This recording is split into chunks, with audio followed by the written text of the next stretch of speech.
Em nome do Pai, do Filho e do Espírito Santo. Amém. Vinde, Espírito Santo, enchei os corações dos vossos fiéis e acendei neles o fogo do vosso amor. Enviai o vosso Espírito e tudo será criado e renovareis a face da terra. Oremos, ó Deus, que instruíste os corações dos vossos fiéis, com a luz do Espírito Santo, fazei que apreciemos retamente todas as coisas, segundo o mesmo Espírito, e gozemos sempre da sua consolação, por Cristo Senhor nosso. Amém. Pai nosso que estais no céu, santificado seja o vosso nome. Venha a nós o vosso reino, seja feita a vossa vontade, assim na terra como no céu. O pão nosso de cada dia nos dai hoje, perdoai-nos as nossas ofensas, assim como nós perdoamos a quem nos tem ofendido, e não nos deixeis cair em tentação, mas livrai-nos do mal. Amém. Ave Maria, cheia de graça, o Senhor é convosco, bendita sois vós entre as mulheres, e bendito é o fruto do vosso ventre, Jesus. Santa Maria, Mãe de Deus, rogai por nós, pecadores, agora e na hora de nossa morte. Amém.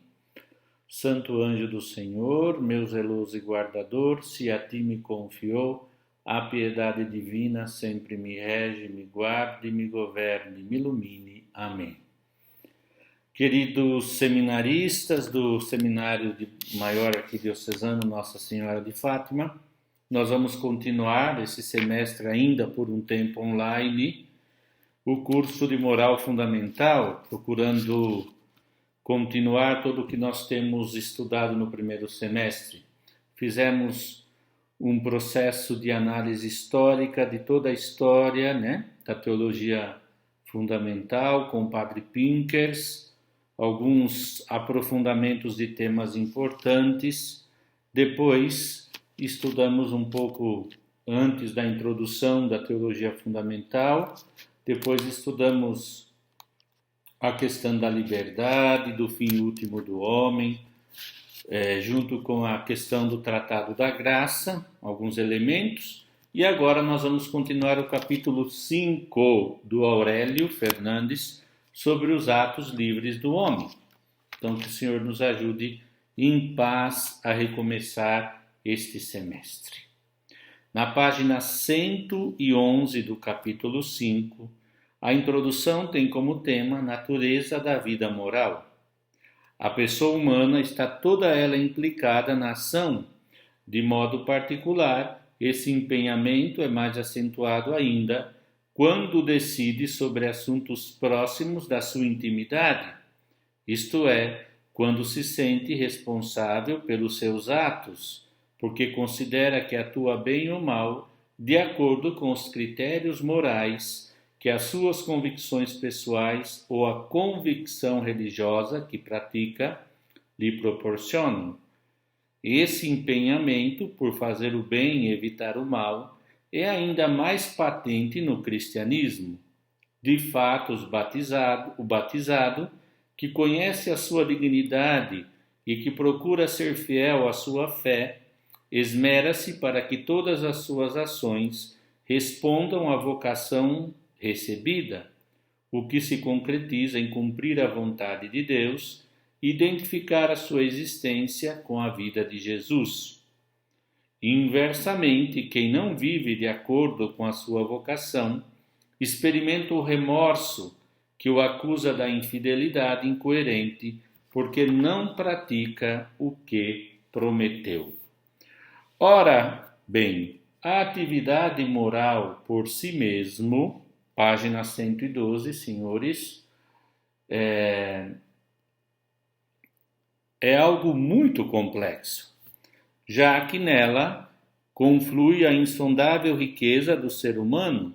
Concretamente, concorrem pelos menos os seguintes fatores: os dados genéticos provenientes da hereditariedade, a psicologia que define o seu próprio caráter, a sensibilidade e as paixões que nela se abrigam, os hábitos que, como uma segunda natureza, desempenham um papel considerável na determinação da vontade, as circunstâncias concretas em que atua ou em que se desenvolve a sua vida, as ideias da época, a educação recebida, a formação religiosa e, sobretudo, a lucidez de conhecimento, do que faz assim como a capacidade de decisão com que se leva a cabo.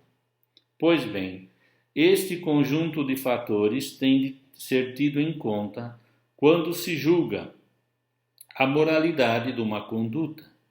Mais concretamente, dado que exige essa íntima inter-relação entre a moral e a antropologia, a vida moral tem de partir das 4 notas que definem o ser humano como tal, e que são a unidade radical da pessoa, a historicidade, a sociabilidade e a abertura à transcendência.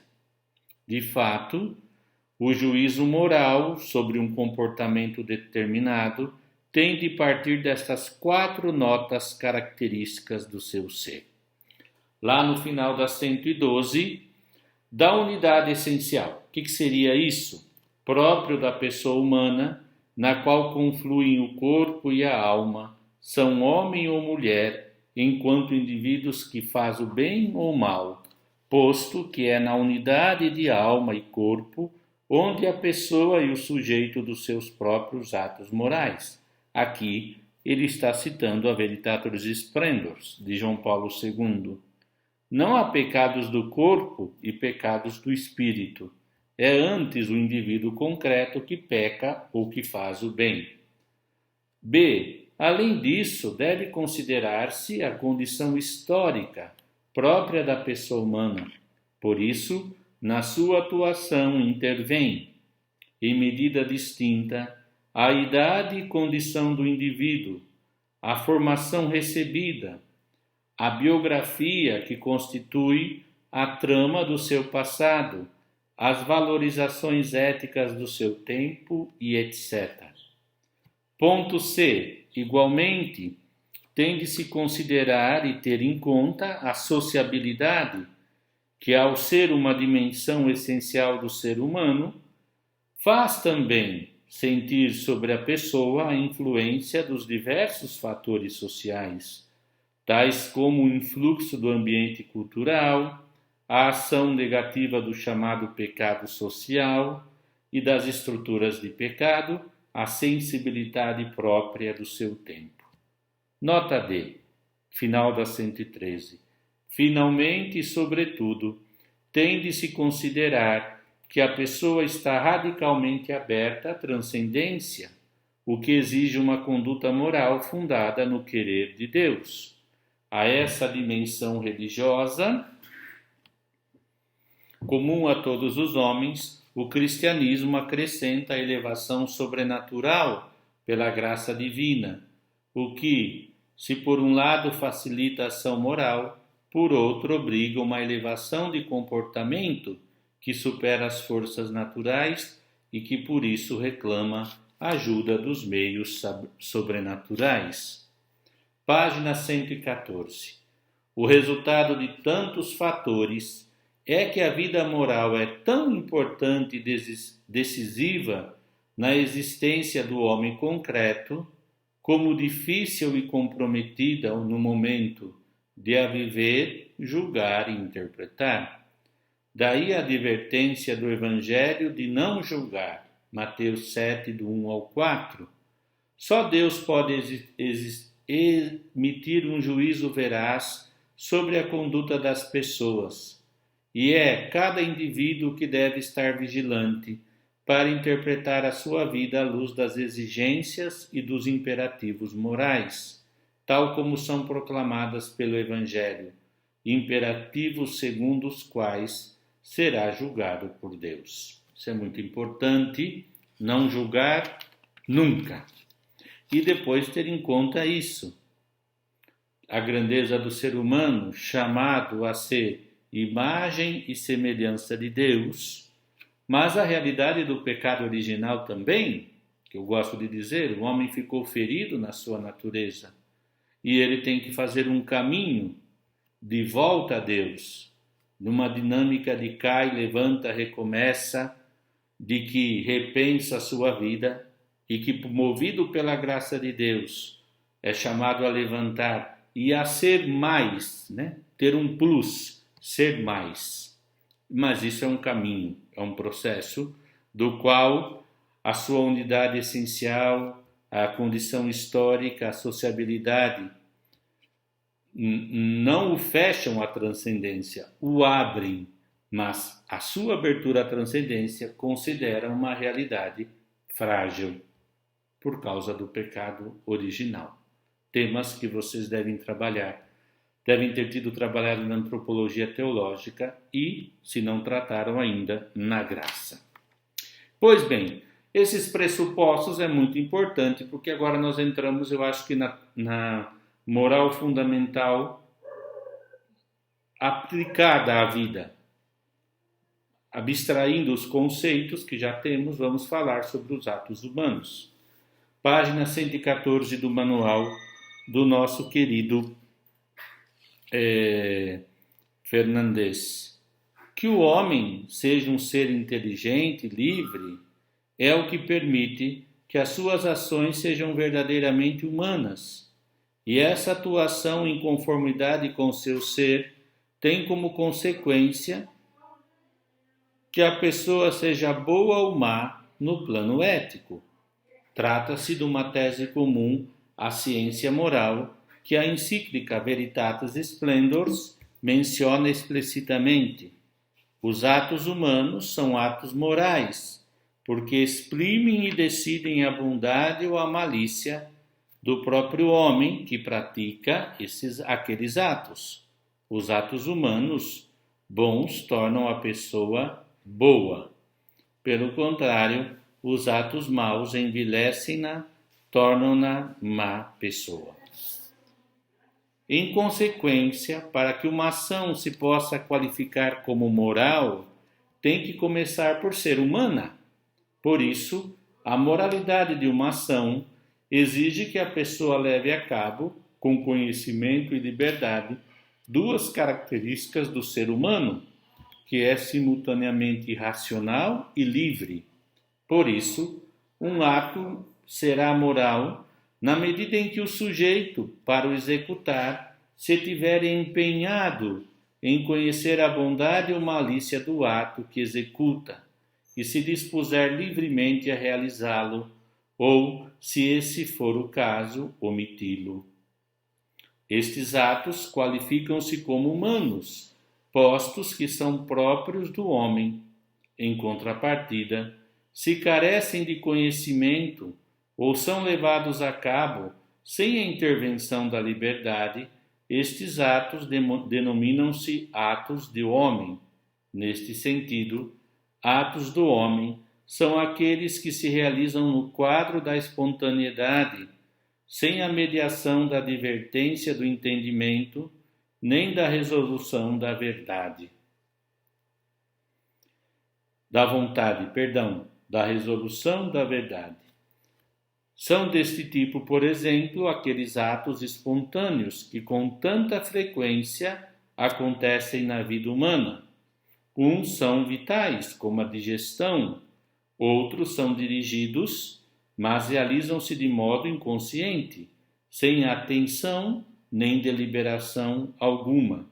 Por exemplo, muitas ações reflexas, as sensações, a ira instantânea, quando a gente fica bravo no momento, as ações que sucedem em estado inconsciente ou semi-adormecido, dito de outro modo, os atos que o homem realiza, mas não enquanto homem.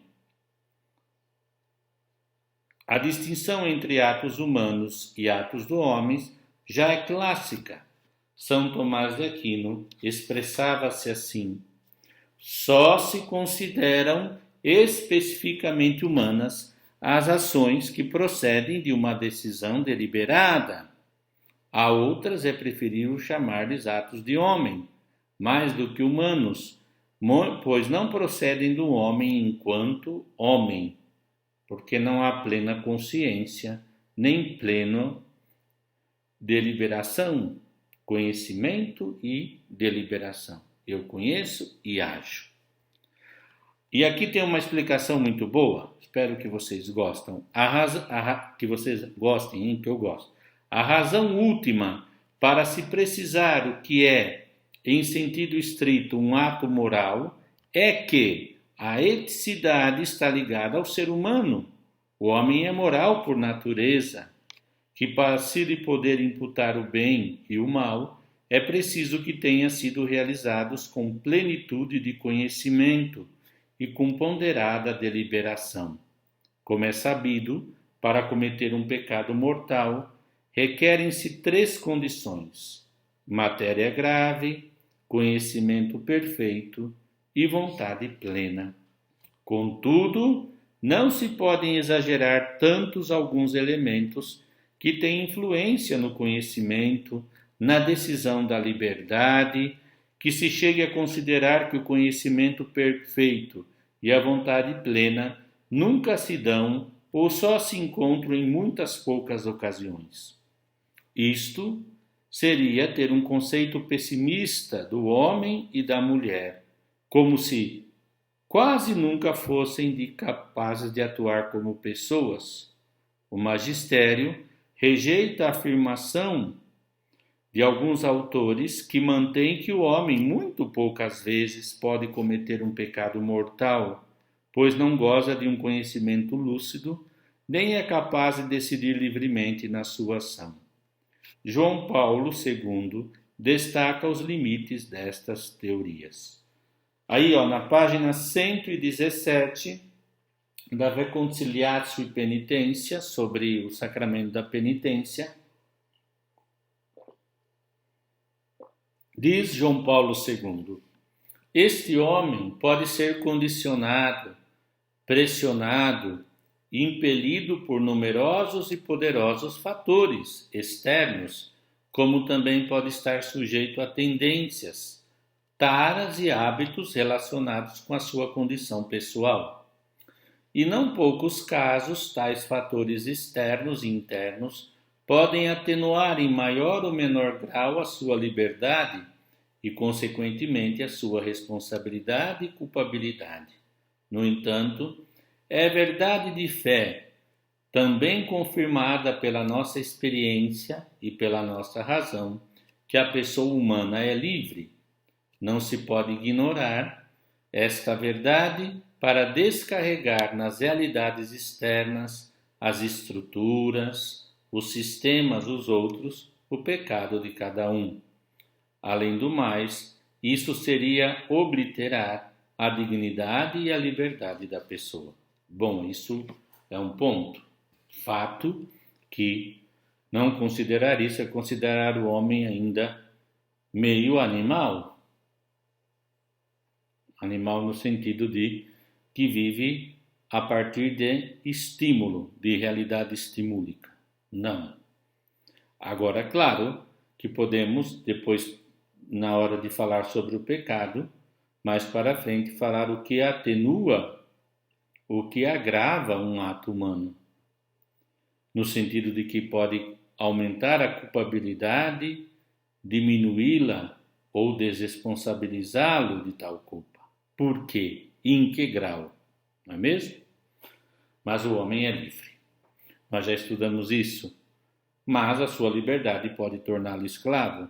Sim, senhor. Já estudamos no capítulo passado. Página 117. Dentro desses limites, é preciso julgar a moralidade da existência humana, que se desenvolve entre a possibilidade de decidir a própria vida de forma consciente e deliberada, e as circunstâncias que podem condicionar essa decisão. Pois bem, mesmo contando com bastante limitações, existe a possibilidade do indivíduo atuar como pessoa consciente e responsável. Em última instância, é um imperativo antropológico salvar a dignidade da pessoa e não diminuir a sua qualidade de ser inteligente e livre. Na encíclica Veritatis Splendor, João Paulo II sai em defesa da razão e da liberdade no âmbito da vida moral com os seguintes postulados. Ponto A da página 118, que é um tema também importante. Como eu disse para vocês, por favor, não deixem de ler a Veritatis Splendors. É a última encíclica que nós temos sobre a moral, e ela é bela porque fortalece-nos numa estrutura, numa visão de conjunto da teologia. Não se esqueçam que São Tomás, quando sistematiza a teologia, ele não separa, como nós estudamos com Pincers, a moral, a dogmática, a teologia moral e a teologia espiritual. Todas estão intercaladas.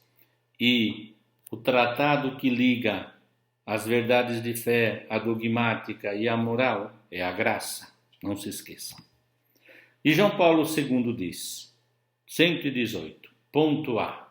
Relativamente à razão, João Paulo II sublinha que o homem tem a capacidade para alcançar a verdade, conhece inclusivamente a existência de verdades universais, pelo que a inteligência pode discernir o que é bom e o que é mal. O Papa afirma, contudo, que em alguns círculos culturais se infiltrou uma crise acerca da extensão e da natureza da verdade, que se repercute negativamente no juízo moral. A encíclica denuncia que nesses ambientes se chegou a uma concepção subjetivista do juízo moral, a qual não é alheia à crise em torno da verdade. Por isso, perdida a ideia de uma verdade universal sobre o bem cognoscível pela razão humana, mudou também inevitavelmente a concepção da consciência. Outro tema, claro, vejam que nós estudamos também com o Padre Pincors a hipervalorização da consciência do nosso tempo. A consciência é o primeiro vigário de Cristo que nos fala, mas ela precisa ser formada. Se não tiver uma verdade objetiva, cada um pode viver a sua verdade. Isso não por imposição, mas por entender que um dos transcendentais do ser é que ele é verdadeiro. E a verdade ética não pode ser uma verdade subjetiva.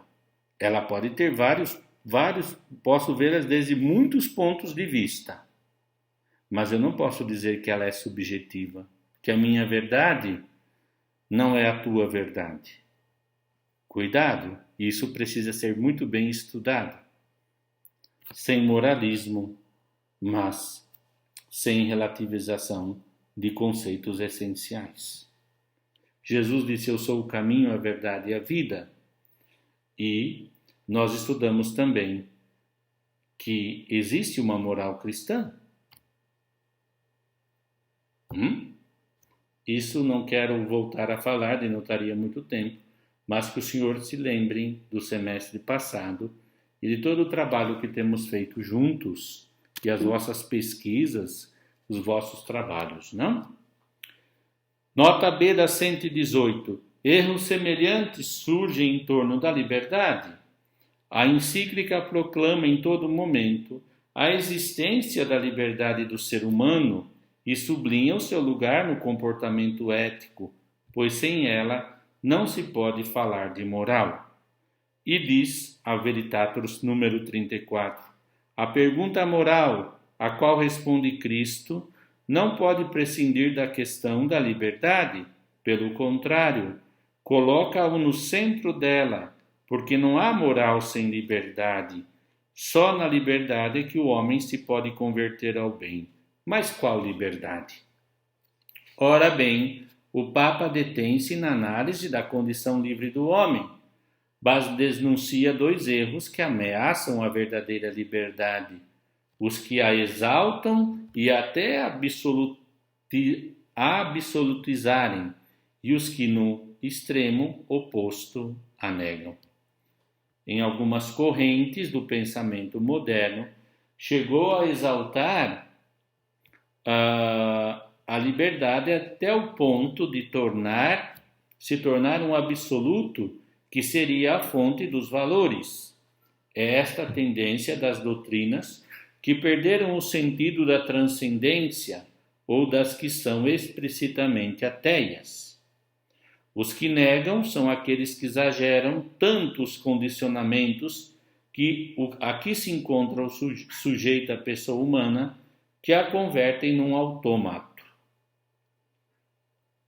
Perante, diz a encíclica, os condicionamentos de ordem psicológica e social que pesam sobre o exercício da liberdade humana, alguns, ultrapassando as conclusões que legitimamente se podem tirar destas observações, chegam ao ponto de pôr em dúvida ou de negar a própria realidade da liberdade humana. O verdadeiro critério é aceitar a liberdade, mas admitir que em determinadas ocasiões pode ser limitada e inclusivamente que algumas circunstâncias limite, pode anulá-la. Nisso nos ocuparemos a seguir. Contudo, insistimos uma vez mais numa reta exegese do ser humano, de acordo com a mais elementar antropologia e, sobretudo, em conformidade com a fé católica. Não é possível negar que o homem tem a possibilidade de conhecer com profundidade a realidade moral e decidir livremente os seus atos. Ok? Então, vamos continuar. Falamos 26 minutos. Vamos fazer uma aula depois, como sempre, hein? Não se esqueçam que eu deixo um roteiro de estudo, às vezes é para apresentar um trabalho que vai se assomando à nota final, às vezes somente para vocês trabalharem e afixarem. Perante esses pressupostos, nós podemos dizer: quais são os critérios que permitem julgar que um ato não é humano? Página 120. Dado que os elementos que confluem na atividade especificamente humana são o conhecimento da bondade ou malícia de uma ação e a deliberação com que se põe em prática um ato, deixa de ser humano e por isso não é imputado à pessoa quando deixa de ser consciente e voluntário. Trata-se de um aspecto decisivo para a análise da conduta do ponto de vista da moral. Há que distinguir entre a advertência e o consentimento. Este acrescenta aquele ato, um ato positivo da vontade, que torna a sua ação que motiva o pecado. Os clássicos sublinharam sempre a importância do seguinte axioma moral: sentir não é consentir, não é aprovar, não é aceitar, que mostra que o pecado reside no consentimento e não na simples sensação. Este princípio é válido não só para as concupiscências, mas para todos os tipos de paixões. Aqui tocamos o tema dos impedimentos que fazem com que um ato não possa ser qualificado como humano. Isso sucede por dois motivos: por deficiências no conhecer ou por falta de liberdade, e dá-se nas seguintes circunstâncias. Quais são os defeitos no conhecimento? Vamos lá, página 121, moçadinha. São várias as causas que podem diminuir e até eliminar um reto conhecimento moral das ações realizadas. Enumeram-se apenas duas mais comuns: a ignorância e a dúvida. O que é a ignorância? É a carência de conhecimento. É possível assinalar uma variedade de casos de ignorância. E aqui o Aurélio Fernandes cita: de fato, ignora-se um ato concreto Ignora se um ato concreto está ou não proibido. O fato. De direito, desconhece-se a existência de uma lei moral, vencível quando é possível sair da ignorância, invencível se não é possível sair dela. Crassa ou supina, quando não se realiza esforço algum para vencê-lo. Afetada, se se recusa a empregar os meios para sair dela. Nesses e noutros casos, a ação moral mede-se pelos seguintes princípios morais. Agora eu gostaria que vocês prestassem muito atenção. A ignorância vencível pode diminuir a voluntariedade de um ato, mas quem padece dela tem a obrigação de empregar os meios convenientes para dela sair e adquirir os conhecimentos necessários. Ela é vencível. A ignorância invencível retira toda a culpabilidade. Se a pessoa não terá como se instruir perante um ato que ela tem que praticar, ela não tem de sair dessa ignorância. Mas a ignorância crassa e afetada não diminui a culpabilidade pelo que são imputadas como pecado as ações em si, mas a quem atua com esse tipo de ignorância. Porque a pessoa poderia sair desta ignorância, mas ele, por tantas coisas que veremos até no tema da consciência, não procurou se advertir, não procurou formar-se. Dúvida. Ponto B. O que seria a dúvida em relação ao conhecimento? Dúvida. A dúvida pode afetar o conhecimento e a vontade. Acerca da dúvida no consentimento, remeteremos para o que se diz no capítulo 6. Aqui tratamos da dúvida no conhecimento. Pode-se distinguir os seguintes tipos de dúvida. Uma dúvida positiva, se há motivos positivos para duvidar. A dúvida negativa, se não há razões ou são apenas muito tênues, sem fundamento sério para duvidar. De direito, se duvida acerca da existência ou obrigação da lei. De fato, quando se duvida se um ato concreto se inclui na lei. Os estados de dúvida julgam-se de acordo com os seguintes princípios morais. Quais são os princípios morais? Não é lícito atuar com consciência duvidosa, positiva, acerca da licitude de uma ação concreta, sem antes empregar os meios razoáveis para sair da dúvida. Se informar para se formar. A dúvida negativa não se deve ter em conta no momento de atuar, mesmo que se tenham razões tênues para duvidar. Não há dúvida positiva. O que é a dúvida positiva? Se há motivos positivos para duvidar. E quando não é possível sair dela, é lícito atuar quando se chega a um certo convencimento de retidão, deduzindo de princípios ou razões extrínsecas. Nessa dúvida positiva é quando eu falo, pelo que eu procurei arguir, tenho uma certeza, uma certa certeza moral que posso agir assim,